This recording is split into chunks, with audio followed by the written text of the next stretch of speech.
Hai, Assalamualaikum. Untuk video kali ni saya nak share resepi dan juga cara-cara untuk buat kuih ketayak.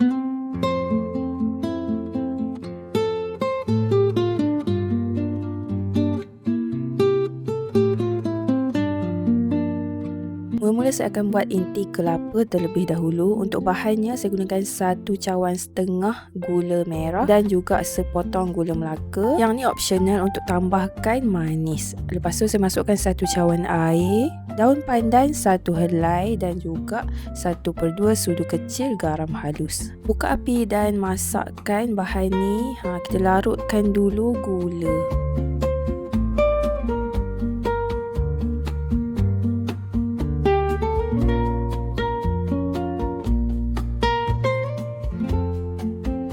Bila dah mendidih macam ni, gula pun dah larut, tambahkan 1 biji kelapa parut. Biasanya kalau pergi kedai saya akan cakap nak beli kelapa parut putih. Kemudian masak je macam biasa sampailah air tu hampir kering.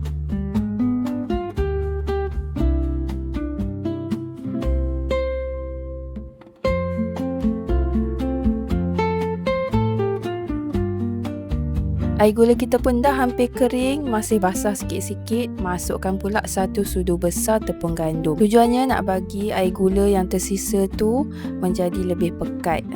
Dan kita nak bagi kelapa parut tu senang untuk kita gumpal dan tak mudah berair. So masak sampai kering sepenuhnya. Kalau korang tengok dah cantik, dah jadi dah ni. So dah boleh ketepikan seketika. Kemudian kita buat pula adunan kulit ketayak. Pertama sekali saya akan kisar dulu 10 helai daun pandan atau seberapa banyak yang korang ada lah. Potong terlebih dahulu dan saya akan kisarkan dengan 4 cawan air.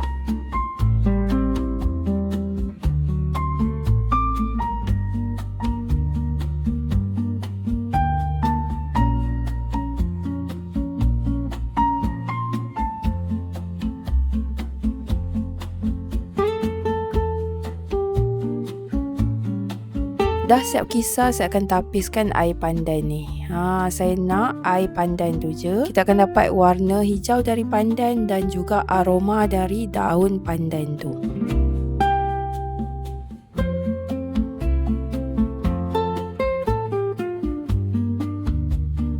Letak tepi dulu air daun pandan. Sekarang dalam mangkuk besar saya letakkan 2 cawan tepung gandum dan juga setengah cawan tepung ubi kayu. Tambahkan juga setengah cawan santan. Saya guna santan kotak je. Dan last kali masukkan air pandan yang kita kisar sebentar tadi.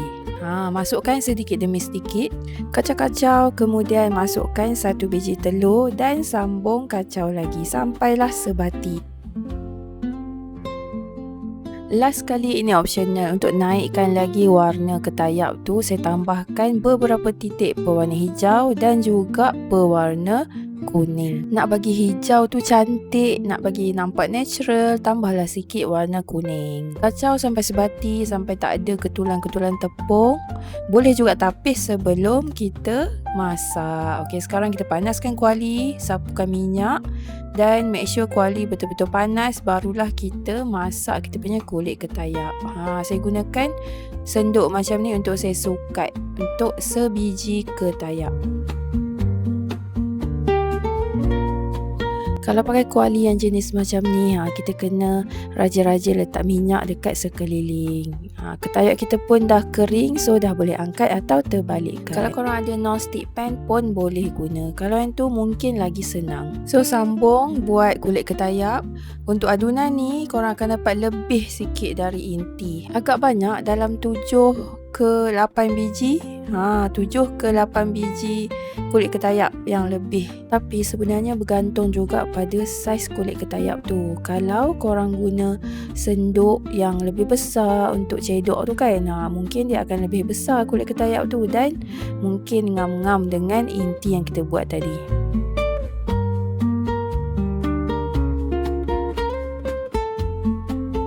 So step terakhir, jom kita balut ketayak. Kita ambil 1 keping ketayak dan letakkan inti kelapa. Lebih kurang 1 sudu besar ataupun bergantung kepada masing-masing lah. Kalau nak letak banyak boleh je letak lebih. So gulung lah. Kalau ada yang macam terkoyak sikit tu abaikan. Kita gulung je, nanti dia akan tertutup.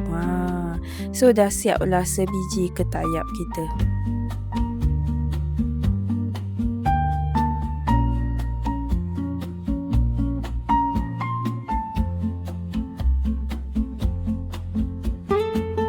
Sekarang kita boleh ulanglah proses sama macam tadi. Balut ketayap sampailah habis.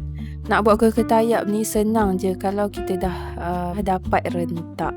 Dulu saya pun beberapa kali buat menggunakan kuali legend macam ni, tak menjadi. Tapi saya buat lagi lah banyak kali cuba dan alhamdulillah menjadi akhirnya.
Kuih ketayap kita pun dah siap. Selamat mencuba dan jangan lupa like, komen, share dan subscribe YouTube channel Umi Hasna.